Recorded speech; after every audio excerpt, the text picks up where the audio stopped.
Pessoal, resolvi gravar esse vídeo com o intuito de mostrar a todos vocês as provas, as verdadeiras provas que mostram a minha inocência. E que você possa ver atentamente todas as provas que estão aqui, que mostram que eu fui condenado injustamente.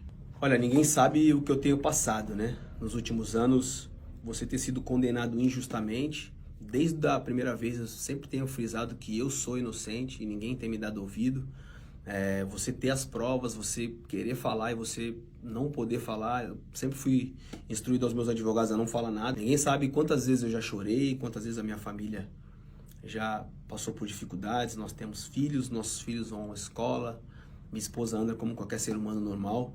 E você ser acusado de algo tão grave, injustamente, ninguém sabe o que eu estou passando. Desde o começo eu gostaria de falar a verdade, gostaria de mostrar toda a verdade que prova a minha inocência e eu nunca pude. Então, a minha esperança é que aqui no Brasil eu possa ter o direito de me defender. Para você que é jornalista, que é um jornalista sério e que quer mostrar a verdade, não algo tendencioso, as verdades estão aqui para quem quiser ver, jornalista, advogado, não tem problema nenhum com isso, né? Igual aquele velho ditado, quem não deve não teme. Mas em determinado momento eu pensei que eu estivesse num filme, de você estar sendo condenado por algo que você não fez. Você tem as provas que mostram isso, você quer mostrar a sua verdade, você também não pode falar, porque estava em segredo de justiça, mas agora eu estou falando. Então a minha esperança é que a justiça seja feita e que todos possam ver a minha inocência. Olha, para todos aqueles que me acompanham desde criança, que se algum dia eu fui uma inspiração dentro do futebol para alguém, aí estão as provas que eu jamais cometi um crime. Sempre procurei dar um bom exemplo para vocês. Obviamente que já cometi os meus erros e hoje sou outra pessoa, mas jamais eu cometi um crime. Aqui estão as provas.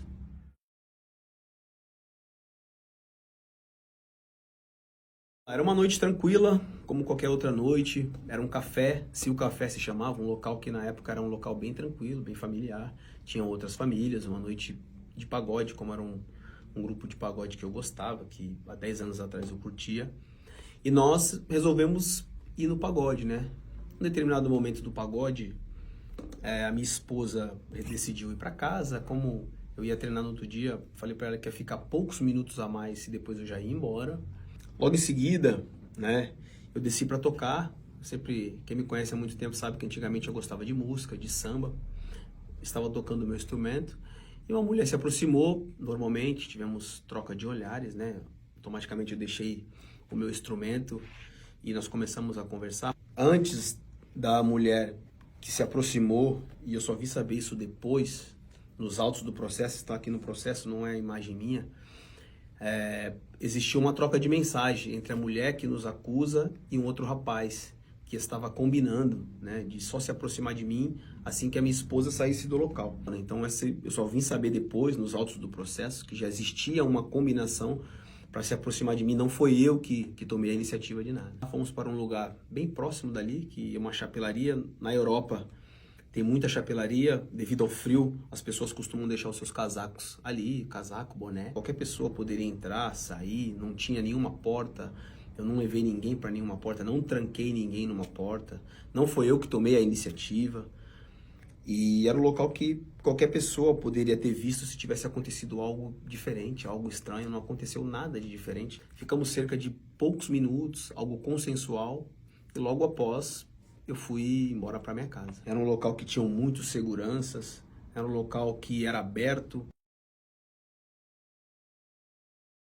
Olha, gente, eu fui acusado de ter tido um encontro com uma mulher enquanto ela estava inconsciente, que não é verdade.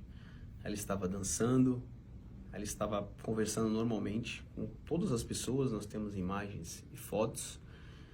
Ela conscientemente foi comigo e teve um encontro rápido e superficial. Até hoje, o que as pessoas pensam é que quando eu tive um encontro com ela, ela estava desacordada, ela estava no chão, ela estava inconsciente. Não foi nada disso, não foi nada disso. Ela estava totalmente em pé, consciente, dançando, rindo, se divertindo como qualquer outra pessoa faz em uma discoteca num dia normal. Não teve nada disso e as imagens mostram isso, né? Não foi nada de violência, ninguém abusou, não peguei nenhuma garota à força, nunca faria isso na minha vida. O local tinha outras pessoas próximas, outras pessoas que poderiam ouvir se ela tivesse gritado, dito para, não, alguma coisa. Isso nunca aconteceu. Como pode uma garota estar totalmente inconsciente? Como pode uma garota estar totalmente embriagada, como ela diz estar, e minutos antes ela estava mandando mensagem dizendo que só se aproximaria quando a minha esposa não estivesse no local. E minutos depois também ela manda uma mensagem totalmente tranquila para a amiga, perguntando onde a amiga está, você está aí, você pode vir me buscar. No depoimento que ela deu à polícia, ela disse que foi violentada por 6, né? Mas logo após, ela saiu com os mesmos e foi para uma outra discoteca e continuou se divertindo, dançando. Uma mulher que tem esse tipo de violência, ela se retrai, ela tem nojo das pessoas que fizeram isso, ela quer chamar a polícia. Não foi o que aconteceu, ela continuou a festa que eles estavam fazendo em outro local. E quando ela foi para outra discoteca com os outros que estavam ali, eu já estava na minha casa, não estava mais ali. Não foi fácil guardar todas essas provas, mas as provas estão aqui, a verdade está aqui. Então, nos autos do processo, não foi eu que inventei, com perícia. Ela também fez um exame toxicológico, que aí vai muito além de quem está me assistindo o vídeo, eu ou você. É um exame que prova que tudo aquilo que ela ingeriu, ela não estava bêbada, ela lembra com riqueza de detalhes exatamente tudo. E eu não sei o porquê que a justiça italiana não aceitou as minhas provas. Tudo que foi falado, e depois do exame toxicológico que ela disse que bebeu, era impossível ela estar embriagada, era impossível ela estar totalmente inconsciente, ela sabia exatamente o que ela estava fazendo. E para provar que eu não tive nenhuma violência sexual com ela, e jamais eu abusaria, eu falei a verdade, eu estava lá com ela, foi um encontro rápido, mas nem o meu teste de DNA estava lá. Eu poderia ter mentido se eu fosse uma pessoa mentirosa, se eu estivesse querendo esconder alguma coisa, mas eu não menti, eu falei a verdade desde o começo, e o meu DNA nem apareceu lá. Eu fiz o teste de livre e espontânea vontade, fiz tudo aquilo que foi determinado, mesmo sem ter o meu DNA lá, eu ainda assim fui condenado. No depoimento que ela deu à polícia, ela lembra da cor da camisa, ela lembra quantas pessoas estavam com ela lembra da marca do carro, ela lembra que ela tinha que voltar para buscar uma bolsa. Uma pessoa que está inconsciente teria tantas lembranças com riquezas de detalhes? Será que não é muito estranho você lembrar de tanta coisa que aconteceu e ao mesmo tempo estar inconsciente? Ela deu 2 depoimentos à polícia, 2 depoimentos diferentes. No primeiro depoimento, ela lembra que estava todos os 6 ali, interagindo. No segundo depoimento, ela já lembra com mais riqueza de detalhes que eu tive uma intimidade com ela, ou seja, 4 meses depois ela lembrava mais. No primeiro depoimento ela fala uma coisa, ela não lembra, no segundo ela fala outra. Já mostra a incoerência na versão dos fatos dela. No primeiro depoimento em Bérgamo, ela lembra com riqueza de detalhes de todos os rapazes que estavam ali, mas ela estava inconsciente. Difícil você lembrar estando inconsciente. No segundo depoimento, que foi em Milão, aí ela já lembra que tivemos uma intimidade entre eu e ela, que foram 2 meses a mais, e ela disse que lembrava. Então, existe essa incoerência. Diante de tantas provas assim, contundentes, provas que são gritantes, que mostram a minha inocência, não tenho uma prova nem 2, eu tenho várias provas que mostram que não é verdade a acusação que me fizeram, isso só me leva a crer que esses mesmos que me condenaram são os mesmos que permitem com que aconteça inúmeras vezes história de racismo contra inúmeros estrangeiros fora do Brasil, né? Joguei na Europa durante quase 10 anos e só no Milan joguei 4 anos. Nesses 4 anos eu vi várias e várias vezes história de racismo. Já teve jogadores como Mario Balotelli, que era um jogador que se naturalizou italiano para jogar na Itália, e ainda assim ele sofria muito. Ninguém me contou isso. Muitas vezes eu tentei acalmá-lo porque ele estava chorando no vestiário. E a quantidade de vezes que eu falei, Mário, tranquilo, esquece isso, vamos jogar futebol. Joguei com outro jogador chamado Prince Boateng, que em determinado momento ele tirou a camisa do Milan. Você pode ver aí nas imagens, ele tirou a camisa e pediu para não jogar mais, porque ele não estava suportando aquela situação de racismo.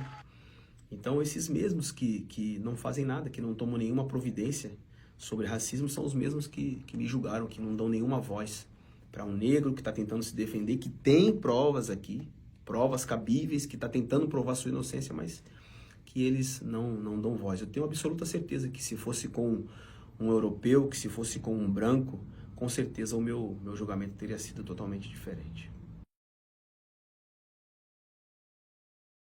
Existe um contexto sobre todos esses áudios que vocês ouviram. Obviamente, eu sou uma pessoa totalmente diferente daquele Robinho de 10 anos atrás. O ser humano ele evolui. Hoje eu tenho um linguajar totalmente diferente. E para você que ouviu os áudios de maneira isolada, né, para você, principalmente as mulheres, pode achar, pô, eu sou insensível, eu sou um cara escroto, eu não respeito as mulheres. Não é isso. Ali eu estava num ambiente de pressão, eles estavam me pressionando, eu tinha absoluta certeza que eu estava sendo extorquido. As pessoas que me ligavam, que me chamavam, que estavam falando comigo naqueles áudios eram pessoas que eu não confiava, eram pessoas que já tinham me pedido dinheiro outras vezes, e eu tinha absoluta certeza que eu não tinha cometido um crime, que eu não tinha engravidado ninguém. Então, mais para eu me livrar, para que parassem de me perturbar, eu falei aquelas palavras. Os áudios foram gravados depois de um ano. Obviamente, né, eu naquele momento, jogador de futebol, depois de um ano você não lembra de exatamente tudo aquilo que você fez, com quem você anda. Aquelas pessoas que estavam me ligando não eram pessoas confiáveis, não eram pessoas que tinham seus documentos italianos totalmente corretos. Então eu tinha absoluta certeza que alguém estava querendo me extorquir, que eu tinha que pagar 60 mil euros, depois história de gravidez, né? Então eu acabei dando risada não por menosprezo, mas assim como algo que eu fiquei totalmente surpreso, né? Igual alguém chegar para você e falar, você roubou um banco, você faz, eu nunca, não faço isso. Então foi a mesma coisa, a mesma reação que eu tive de dar risada, não com desprezo a uma mulher, ou não por desprezar. A risada foi de pasmo, assim. O que vocês estão falando é totalmente ao contrário, não existe isso, não existe possibilidade de crime, muito menos de ter engravidado alguém. O encontro que eu tive com ela ali, que foi algo superficial e rápido, eu nunca neguei isso, mas você ter um encontro consensual com uma garota e você cometer um crime, existe uma distância muito grande. Isso nunca aconteceu, então por isso que nos áudios que eu falei, que palavras de baixo calão, acabei dando risada, foi porque eu tinha absoluta certeza que eu não tinha cometido nenhum crime e que também não tinha engravidado ninguém. Olha, todo ser humano erra, né? O erro que eu cometi naquele dia foi de não ter ido embora para casa com a minha esposa como deveria ter feito. Mas de você ter cometido um erro com a sua esposa, de você ser um criminoso, cometer um crime, existe uma distância muito grande, né? Muito diferente, é total. Eu acho que todo ser humano comete erros, é digno de ser perdoado. Não estou aqui questionando quem comete um crime. Quem comete um crime dessa magnitude tem que pagar e todas as mulheres têm o direito de se defender, mas não foi o meu caso. O meu caso foi uma grande injustiça.